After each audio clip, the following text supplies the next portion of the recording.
Chapter 6. It pleased Darius to appoint 120 satraps to rule throughout the kingdom, with 3 administrators over them, one of whom was Daniel.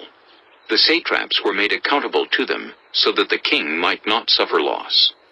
Now Daniel so distinguished himself among the administrators and the satraps by his exceptional qualities, that the king planned to set him over the whole kingdom. At this, the administrators and the satraps tried to find grounds for charges against Daniel in his conduct of government affairs, but they were unable to do so. They could find no corruption in him, because he was trustworthy, and neither corrupt nor negligent. Finally these men said, "We will never find any basis for charges against this man Daniel, unless it has something to do with the law of his God." So these administrators and satraps went as a group to the king and said, "May King Darius live forever. The royal administrators, prefects, satraps, advisors, and governors have all agreed that the king should issue an edict and enforce the decree that anyone who prays to any god or human being during the next 30 days, except to you, your majesty, shall be thrown into the lion's den.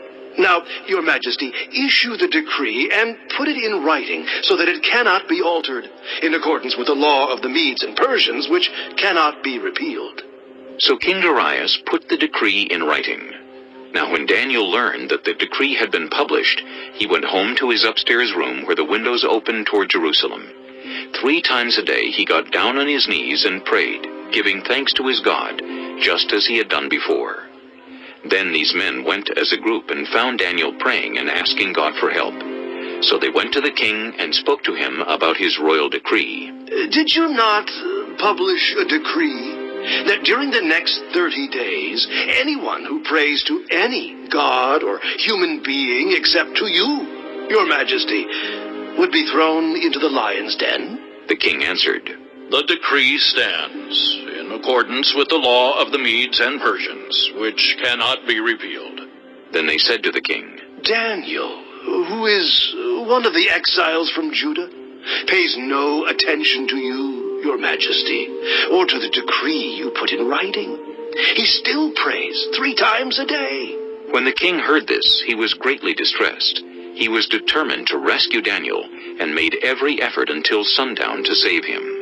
Then the men went as a group to King Darius and said to him, "Remember, your majesty, that according to the law of the Medes and Persians, no decree or edict that the king issues can be changed." So the king gave the order, and they brought Daniel and threw him into the lion's den. The king said to Daniel, "May your God, whom you serve continually, rescue you." A stone was brought and placed over the mouth of the den, and the king sealed it with his own signet ring, and with the rings of his nobles, so that Daniel's situation might not be changed. Then the king returned to his palace, and spent the night without eating, and without any entertainment being brought to him, and he could not sleep.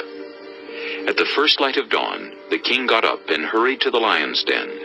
When he came near the den, he called to Daniel in an anguished voice, "Daniel, servant of the living God, has your God, whom you serve continually, been able to rescue you from the lions?"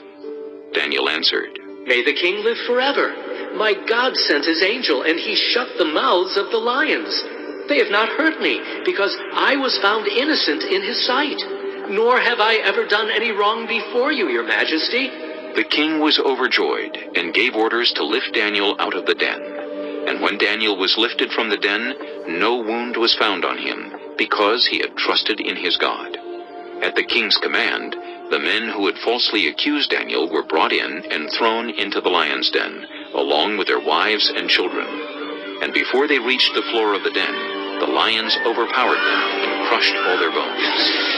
Then King Darius wrote to all the nations and peoples of every language in all the earth, "May you prosper greatly. I issue a decree that in every part of my kingdom, people must fear and reverence the God of Daniel. For he is the living God, and he endures forever. His kingdom will not be destroyed. His dominion will never end. He rescues and he saves. He performs signs and wonders in the heavens and on the earth. He has rescued Daniel from the power of the lions. So Daniel prospered during the reign of Darius and the reign of Cyrus the Persian.